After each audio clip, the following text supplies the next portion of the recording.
set. And Coach, when you figure that you started this game at 11-0 hole, you got to be really super proud of how your team fought back, got back into the game. And, in those closing minutes, it was a 2-point game, and just some things went sideways for you at the end. Yeah, we didn't lose the game at the end of the game. We lost it the whole way through. Our free throw percentage was absolutely terrible tonight. Our shooting percentage was absolutely terrible tonight. I thought that we did a pretty good job getting some nice looks. We just didn't hit any shots. We didn't hit them in the first half. We did them in the second half. You're not going to win many varsity games with 46 points. And with Oconto, is that a length thing that they kind of make your team shoot it, or it's just kind of open looks just didn't fall for your team tonight? I would say open looks didn't fall. They played pretty good defense, don't get me wrong, but I thought that we missed a lot of shots that we normally make. We were getting inside-out looks. That's what we like. Just weren't hitting. Everything was short for everybody, and nobody could correct it. And defensively, you mentioned you're not going to win too many games scoring 46 points, but 52 points for a team that's been averaging near 60. Just about everybody on their team well below their average for the season. Defensively, what were you able to do against the Blue Devils tonight? They gave them just as many fits. We just played good, solid man defense. We didn't do anything special. We stayed in our gaps. We helped them when we were supposed to.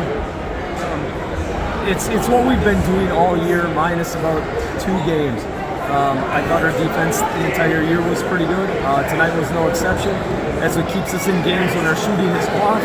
We just can't be off for an entire game. And obviously, this is raw and stuff like that, just because you got to say goodbye to some players that obviously played their last basketball game with the Storm. Talk about those guys a little bit, what they meant to the program, but also, a bright spot, because as we talked about earlier this week, it's not like Oconto that literally has their wall wallpapered with seniors. You got a relatively young team, a lot of returning players that could potentially come back next season. Yeah, we are young, and we knew that coming into the year. But we're going to definitely miss our seniors for sure. Cooper Cole-Morgan has shot the lights out for us this year. He's qualifying. We're very close to qualifying for the three-point challenge. It's the top 2 shooters of every division. He's meant a lot to the team. I wish we could have won it for him. It's not the way it goes. Some of the other guys, that Ethan Copeland, comes to work every day in practice. He's a great teammate on the bench. Does what he needs to when he gets in the game, plays good defense. I know we got a foreign exchange student. That's a whole nother ballgame. But he's still a senior. It's a first-year player for us. But he became part of the team very fast, and we're going to miss him as well. And then what was your final message to your team as you kind of bid them adieu here and wrap up the season? I told them that we need to start next year where we left off this year. We can't regress over the offseason.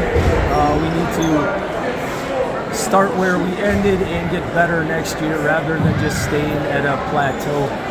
That's going to be big for us. This experience for the young guys is going to be big. We got a lot of freshmen that are seeing court time. Juniors that have played last year now will be 3-year starters, some of them next year. That should really help propel us to a new height. Well, Coach, we'll let you go. Thank you so much for your time. Obviously, I know this wasn't the result that you wanted, but brighter days are certainly ahead with the youth that you have on your team. Thanks for joining us. Thank you.